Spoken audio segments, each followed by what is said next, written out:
പ്രശസ്ത ദൈവശാസ്ത്രജ്ഞനായ Thomas Aquinas എങ്ങനെയാണ് ശിഷ്യന്മാർ ഈശോയെ ദർശിച്ചതെന്ന്, ഈശോയെ തിരിച്ചറിഞ്ഞതെന്ന് വളരെ സുന്ദരമായ ഒരു വാക്കിനോട് പറഞ്ഞിട്ടുണ്ട്. അദ്ദേഹം പറയുന്ന വാക്കിലാണ് ഓക്കുളാഫീലൈ എന്ന് പറഞ്ഞു കഴിഞ്ഞാൽ വിശ്വാസത്തിന്റെ നയനങ്ങൾ.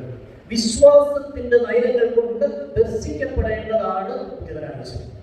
ഇന്നും പരിശുദ്ധ കുർബാനയിൽ ഈ അപ്പത്തിന്റെയും മീനിന്റെയും സാദൃശ്യത്തിൽ നമ്മൾ ഈശോയെ തിരിച്ചറിയുന്നത് വിശ്വാസത്തിന്റെ നയനങ്ങൾ കൊണ്ടാണ്.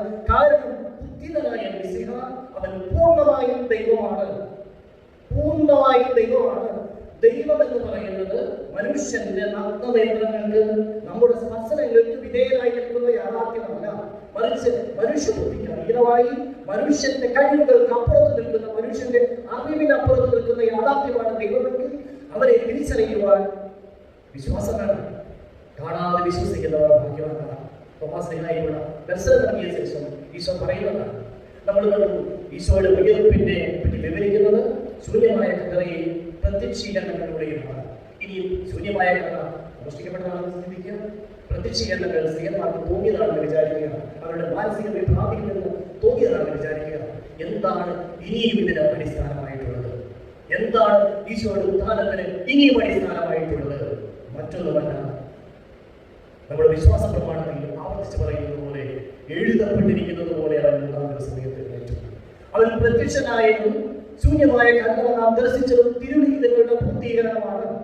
ഈശോ തന്നെ എത്ര പ്രാവശ്യം അവന്റെ പരസ്യ ജീവിതകാലത്ത് അവന്റെ ഉദ്ധാനത്തെ പറ്റി പറഞ്ഞിരിക്കുന്നു.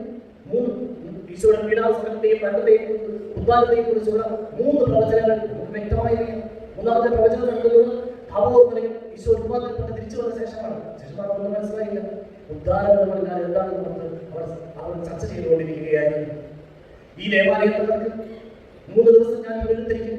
ശിഷ്യന്മാർക്ക് മനസ്സിലായില്ല. അവൻ തന്റെ ശരീരമാകുന്ന ദേവാലയത്തെ കുറിച്ചാണ് പറഞ്ഞത്. ശരീരമാകുന്ന ദേവാലയം യോനായുടെ അടയാളമല്ലാതെ വേറൊരു അടയാളവും നിങ്ങൾക്ക് നൽകപ്പെടുകയില്ല. മനുഷ്യപുത്രൻ 3 ദിവസം ഭൂമിയുടെ ഉള്ളിലായിരിക്കും. പ്രവചനം മാത്രമല്ല, പത്രോസ് ആവർത്തിച്ച് പറയുന്നത് സങ്കീർത്തനങ്ങളാണ്. 16-ാം അധ്യായം സങ്കീർത്തനം, 16-ാം അധ്യായം 10-ാം തിരുവചനം. നമ്മൾ ഇന്ന് പ്രകീർത്തനത്തിൽ, ദൈവത്തിന് മുമ്പുള്ള പ്രകീർത്തനത്തിൽ നമ്മൾ ആവർത്തിച്ച് പ്രാർത്ഥിച്ചു. അങ്ങയുടെ പരിശുദ്ധനെ അങ്ങ് പാതാളത്തിൽ ഉപേക്ഷിക്കുകയും അവനെ പാതാളത്തിൽ ഉപേക്ഷിക്കുകയില്ല, അങ്ങയുടെ പരിശുദ്ധൻ ചിന്തിക്കാൻ അനുവദിക്കുകയുമില്ല.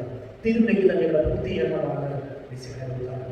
തിരുലിഖിതങ്ങൾ പൂർത്തീകരിക്കപ്പെട്ടതുകൊണ്ടാണ് ശൂന്യമായ കഥ സത്യമാണെന്നും പ്രത്യക്ഷപ്പെട്ടത് ഈശോയാണെന്നും നമ്മൾ തിരിച്ചറിയുന്നത്. ആ ഈ ചരിത്ര സത്യമായി ഈശോയുടെ ഉയർപ്പിന് നമ്മുടെ ജീവിതത്തിലുള്ള വില എന്താണ്? പ്രധാനമായും 2 കാര്യങ്ങളാണ്. ഒന്നാമത്തെ കാര്യം, ഈശോ ദൈവമാണെന്ന്, ദൈവപുത്രനാണെന്ന് നാം തിരിച്ചറിഞ്ഞത് ഈശോയുടെ ഉദാഹരണത്തിലൂടെയാണ്. ഈശോ ഉയർപ്പിക്കപ്പെട്ടില്ലെങ്കിൽ ഈശോ പരാജിതനായ ഒരു മനുഷ്യനായി ലോകം മാറുന്നേനെ. ഇന്നും 2025 വർഷങ്ങൾക്ക് ശേഷവും ഈശോ ഇന്ന് അനുസ്മരിക്കപ്പെടുകയും ആചരിക്കപ്പെടുകയും സർവ്വരുടെയും രക്ഷകനായി നിലകൊള്ളുകയും ചെയ്യുന്നത് അവൻ ഉയർപ്പിക്കപ്പെട്ടതുകൊണ്ടാണ്.